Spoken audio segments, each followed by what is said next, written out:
SIT ವಿಚಾರಣೆಯಲ್ಲಿ ಬುರುಡೆ man Chinnaiah ಹಲವಾರು ಸ್ಫೋಟಕ ವಿಚಾರಗಳನ್ನು ಬಾಯ್ಬಿಟ್ಟಿದ್ದಾನೆ.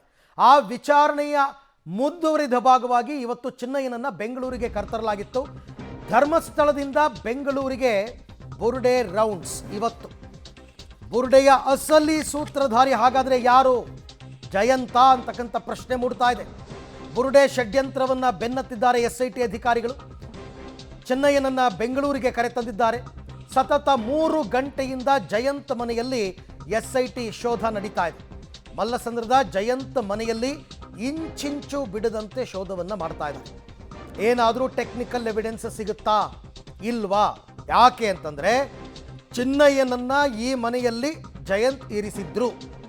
ಇದನ್ನು ಜಯಂತೇ ಒಪ್ಕೊಂಡಿದ್ದಾರೆ. ಹಾಗಾದರೆ ಷಡ್ಯಂತ್ರ ಕೂಡ ಇಲ್ಲೇ ನಡೆದಿದ್ದ. ಯಾವ ಹಂತಕ್ಕೆ ಅಂದರೆ ದೆಹಲಿ ಸುಪ್ರೀಂ ಕೋರ್ಟ್ಗೆ ಕೂಡ ಕರ್ಕೊಂಡು ಹೋಗಿದ್ರಂತೆ ಚಿನ್ನಯ್ಯನನ್ನ ಜಯಂತ್. ಮಲ್ಲಸಂದ್ರದ ಜಯಂತ್ ಮನೆಯಲ್ಲಿ 3 ಗಂಟೆಗಳಿಂದ ಸತತವಾಗಿ ಶೋಧ ಕಾರ್ಯಾಚರಣೆ ನಡೀತಾನೇ ಇದೆ. ಇನ್ನೂ ನಡೀತಾನೇ ಇದೆ. ಮಾಸ್ಕ್ ಮ್ಯಾನ್ ಚಿನ್ನಯ್ಯನನ್ನು ಕರ್ಕೊಂಡು ಬಂದು ಆ ಮನೆಯನ್ನು ಕಂಪ್ಲೀಟ್ ಆಗಿ ಶೋಧಿಸುವ ಕೆಲಸವಾಗ್ತಾ ಇದೆ. ಈ ಮನೆಯಲ್ಲಿ ಜಯಂತ್ ಅವರ ಮಗಳು ಮತ್ತು ಜಯಂತ್ ಅವರ ಪತ್ನಿ ಇದ್ದಾರೆ. ಒಂದು ಚಿಕ್ಕ ಮನೆ, ಮಲ್ಲಸಂದ್ರದಲ್ಲಿರ್ತಕ್ಕಂಥ ಮನೆ. ಆ ಮನೆಯಲ್ಲೇ ಇಡೀ ಮನೆಯನ್ನು ಜಾಲಾಡ್ತಾ ಇದ್ದಾರೆ ಎಸ್ಐಟಿ ಅಧಿಕಾರಿಗಳು. ಇನ್ನೂ ಮುಗ್ದಿಲ್ಲ, ಇನ್ನೂ ಮುಕ್ತಾಯವಾಗಿಲ್ಲ. ಯಾಕೆಂದರೆ ಆ ತಲೆ ಬುರುಡೆಯನ್ನು ಈ ಮನೆಗೆ ತಂದಿದ್ದಂತೆ ಚಿನ್ನಯ್ಯ. ಆ ಬ್ಯಾಗಲ್ಲಿತ್ತಂತೆ, ಅದು ಗೊತ್ತಾಗಲಿಲ್ಲ, ಆಮೇಲೆ ಗೊತ್ತಾಯಿತು ಅಂತ ಜಯಂತ್ ಹೇಳ್ತಾ ಇರೋದು. ಅಂದರೆ ಅಲ್ಲಿಗೊಂದು ಒಂದು ಪಿತೂರಿ ನಡೆದಿರ್ತಕ್ಕಂಥದ್ದು ಫಿಕ್ಸ್. ಯಾಕೆಂದರೆ ಇವರು ಆರಂಭದಲ್ಲಿ ಹೇಳಿದ್ದೇನು, ಈ ತಲೆಬುರುಡೆಯನ್ನು ಧರ್ಮಸ್ಥಳದ ಎಲ್ಲೋ ಒಂದು ಜಾಗದಿಂದ ತೆಗೆದು ತಂದಿದ್ದೀನಿ ಅಂತ. ಈ ಎಲ್ಲ ವಿಚಾರಕ್ಕೆ ಸಂಬಂಧಪಟ್ಟಂತೆ ಮತ್ತಷ್ಟು ಮಾಹಿತಿ ನನ್ನ ಕೊಲೀಗ ಮುರಳೀಧರ್ ಅವರಿಂದ ಪಡ್ಕೊಳ್ಳೋಣ. ಮುರಳಿ, 3 ಗಂಟೆಯಿಂದ ಆ ಚಿಕ್ಕ ಮನೆಯಲ್ಲಿ ಏನೆಲ್ಲ ಶೋಧಗಳು ನಡೀತಾ ಇದೆ? ಏನಾದರೂ ಎವಿಡೆನ್ಸ್ ಸಿಕ್ಕಿದೆಯಾ SIT ಅವರಿಗೆ? ಹೇಗೆ? ಅರವಿಂದ್ ಜನರು ಪ್ರಮುಖವಾಗಿ ಮನೆಯಲ್ಲಿ ಯಾವ್ಯಾವ ವಸ್ತುಗಳು ಸಿಗುತ್ತೆ ಅದನ್ನೆಲ್ಲ ಕೂಡ ಶೋಧ ಮಾಡುವಂಥ ಒಂದಷ್ಟು ಪ್ರಕ್ರಿಯೆಗಳನ್ನು ಮಾಡ್ತಾ ಇರೋಂಥದ್ದು. ಅದರಲ್ಲೂ ಕೂಡ ಟೆಕ್ನಿಕಲ್ ಎವಿಡೆನ್ಸ್ಗಳ ಮೇಲೆ ಹೆಚ್ಚಿನ ಗ್ಯಾದರನ್ನು ಮಾಡಿರೋಂಥಂದರೆ ಕಾನ್ಸಂಟ್ರೇಷನನ್ನು ಮಾಡಿದ್ದಾರೆ. ಜೊತೆಗೆ ಅದನ್ನು ಗ್ಯಾದರ್ ಮಾಡ್ಕೊಳ್ಳೋಂಥ ಕ್ರೋಢೀಕರಿಸ್ಕೊಳ್ಳೋಂಥ ಪ್ರಯತ್ನಗಳನ್ನು ಈಗಾಗಲೇ SIT ಅಧಿಕಾರಿಗಳ ತಂಡ ಮಾಡ್ತಾ ಇರೋಂಥದ್ದು. ಅಂದರೆ ಸೋಕೋ ಟೀಮ್ ಕೂಡ ಮನೆಯ ಒಳಗಡೆ ಇದೆ, ಅಲ್ಲಿ ಬೆರಳಚ್ಚನ್ನು ಸಂಗ್ರಹ ಮಾಡುವಂಥದ್ದು, ಈ ರೀತಿಯ ಪ್ರಕ್ರಿಯೆಗಳನ್ನು ಮಾಡ್ತಾ ಇದ್ದಾರೆ. ಯಾಕೆಂದರೆ ಆತ ಮನೆಯಿಂದ ಹೋದ ಬಳಿಕ ಸಾಕಷ್ಟು ದಿನಗಳಾಗಿದ್ದಾವೆ, ಅಲ್ಲಿ ಬೆರಳಚ್ಚು ಸಿಕ್ಕುವಂಥ ಸಾಧ್ಯತೆಗಳು ತೀರಾ ಕಡಿಮೆ. ಆದರೂ ಕೂಡ ಪ್ರಯತ್ನಗಳನ್ನು ಈಗ ಸೋಕೋ ಟೀಮ್ ಕೂಡ ಮಾಡ್ತಾ ಇರುವಂಥದ್ದು. ಕಳೆದ 3 ಗಂಟೆಗಳಿಂದನೂ ಕೂಡ ಈ ಮನೆಯಲ್ಲಿ ಶೋಧ ಕಾರ್ಯ ಮಾಡ್ತಾ ಇದ್ದಾರೆ. ಜೊತೆಗೆ ಆತನ ಹೇಳಿಕೆಗಳನ್ನು ದಾಖಲು ಮಾಡ್ಕೊಳ್ಳುವಂಥ ಒಂದಷ್ಟು ಕೆಲಸಗಳಾಗ್ತಾ ಇರುವಂಥದ್ದು.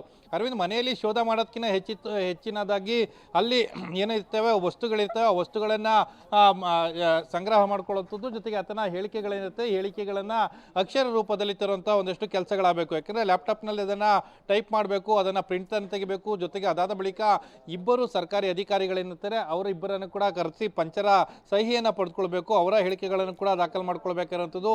ಈ ಎಲ್ಲ ಪ್ರಕ್ರಿಯೆಗಳೇನಿರುತ್ತೆ ಆ ಪ್ರಕ್ರಿಯೆಗಳಿಗಿನ್ನ ಏನು ಮಾಡೋದಕ್ಕೆ ಸಾಕಷ್ಟು ತಡ ಆಗುವಂಥದ್ದು. ಈಗ 3 ಗಂಟೆಯಿಂದನೂ ಕೂಡ ಮನೆಯ ಒಳಗಡೆ ಹುಡುಕಾಟವನ್ನು ನಡೆಸಿದ್ರು. ಹುಡುಕಾಟವನ್ನು ನಡೆಸಿದ ಬಳಿಕ ಒಂದಷ್ಟು ಮಾಹಿತಿಗಳನ್ನು ಸಂಗ್ರಹ ಮಾಡಿ ಕೆಲಸಗಳನ್ನು ಮಾಡಿರುವಂಥದ್ದು. ಈಗ ಪಂಚರನ್ನು ಕರೆಸಿದ್ದಾರೆ. ಆ ಹೇಳಿಕೆಗಳನ್ನು, ಅಂದರೆ ಆತ ಕೊಟ್ಟಂಥ ಹೇಳಿಕೆಗಳೇನಿತ್ತು ಆ ಹೇಳಿಕೆಗಳನ್ನು ಏನು ಸಂಗ್ರಹ ಅಂದರೆ ಅಕ್ಷರ ರೂಪದಲ್ಲಿ ತರಬೇಕು. ಅದಾದ ಬಳಿಕ ಪಂಚರ ಸಹಿಯನ್ನು ಮಾಡಿಕೊಂಡು ಮುಂದಿನ ಪ್ರಕ್ರಿಯೆಗಳೇನಿತ್ತು ಆ ಪ್ರಕ್ರಿಯೆಗಳನ್ನು ಮಾಡುವಂಥದ್ದು. ಸದ್ಯಕ್ಕೆ ಜಯಂತೆ ಹೇಳಿಕೆ ಕೊಟ್ಟಂಥ ಮಾಹಿತಿ ಪ್ರಕಾರ ಈಗಾಗಲೇ ಆತನನ್ನು ನಾವು ಈ ಮನೆಗೆ ಕರ್ಕೊಂಡು ಬಂದಿದ್ವಿ. ಆ ಮನೆಯಲ್ಲಿ ಕರ್ಕೊಂಡು ಬಂದ ಸ್ವಲ್ಪ ದಿನಗಳ ಕಾಲ ಆತ ಇದೇ ಮನೆಯಲ್ಲಿದ್ದ. ಜೊತೆಗೆ ಆತನ ಬ್ಯಾಗ್ನಲ್ಲಿ ಬುರುಡೆ ಇತ್ತು. ಆ ಬುರುಡೆಯನ್ನು ನಾವು ಮನೆಯಲ್ಲಿ ಯಾವುದೇ ರೀತಿಯಲ್ಲಿ ಓಪನ್ ಕೂಡ ಮಾಡಿರಲಿಲ್ಲ. ಜೊತೆಗೆ ಬುರುಡೆ ಇದೆ ಅನ್ನೋದ್ರ ಬಗ್ಗೆ ನನಗೆ ಹೇಳಿಕೆಯನ್ನು ಕೊಟ್ಟಿದ್ದ. ಆ ಹಿನ್ನೆಲೆಯಲ್ಲಿ ನಾವು ಕಾನೂನು ಹೋರಾಟ ಮಾಡಲಿಕ್ಕೆ ದೆಹಲಿಗೆ ಮತ್ತು ಸುಪ್ರೀಂ ಕೋರ್ಟ್ನ ಮೊರೆ ಹೋಗುವಂಥ ಪ್ರಯತ್ನಗಳನ್ನು ಕೂಡ ಮಾಡಿದ್ವಿ ಅಂತೇಳಿ ಹೇಳಿಕೆಯನ್ನು ಕೊಟ್ಟಿರುವಂಥದ್ದು. ಆ ಹೇಳಿಕೆ, ಆ ಜಯಂತ್ನ ಹೇಳಿಕೆ ಇರ್ಬೋದು, ಅದಾದ ನಂತರ ಇರುವಂಥ ಈ ಚಿನ್ನಯ್ಯನ ಹೇಳಿಕೆಗಳೇನಿದ್ದಾವೆ ಎರಡನ್ನೂ ಕೂಡ ಮ್ಯಾಚ್ ಮಾಡುವಂಥ ಪ್ರಯತ್ನಗಳನ್ನು ಮಾಡಬೇಕು. ಯಾಕೆಂದರೆ SIT ಅಧಿಕಾರಿಗಳು ಇದುವರೆಗೂ ಕೂಡ ಜಯಂತ್ನ ಹೇಳಿಕೆಗಳನ್ನು ಈ ವಿಚಾರಕ್ಕೆ ಸಂಬಂಧಪಟ್ಟಂತೆ ದಾಖಲನ್ನು ಮಾಡ್ಕೊಂಡಿಲ್ಲ.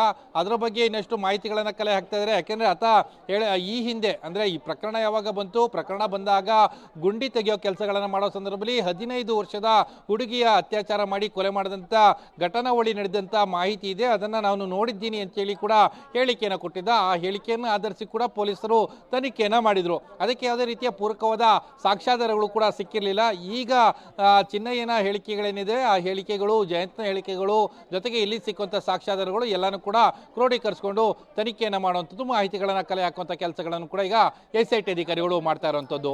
ಇದರ ಜೊತೆಗೆ ಇನ್ನೊಂದು ಬಹಳ ಇಂಪಾರ್ಟೆಂಟ್ ವಿಚಾರ ಏನಂದರೆ, ಈಗಾಗಲೇ ಚಿನ್ನಯ್ಯ ಒಂದಷ್ಟು ವಿಚಾರವನ್ನು SIT ಮುಂದೆ ಬಾಯ್ಬಿಟ್ಟಿದ್ದಾನೆ. ಅದಾದಮೇಲೆ ಜಯಂತ್ ಕೂಡ ಪಬ್ಲಿಕ್ ಟಿವಿಗೆ ರಿಯಾಕ್ಟ್ ಮಾಡಿದ್ದಾರೆ. ಜಯಂತ್ ಹೇಳಿಕೆ ಚಿನ್ನಯ್ಯನ ಹೇಳಿಕೆ ಒಂದೇನಾ ಅದು ನೋಡಬೇಕಲ್ಲ.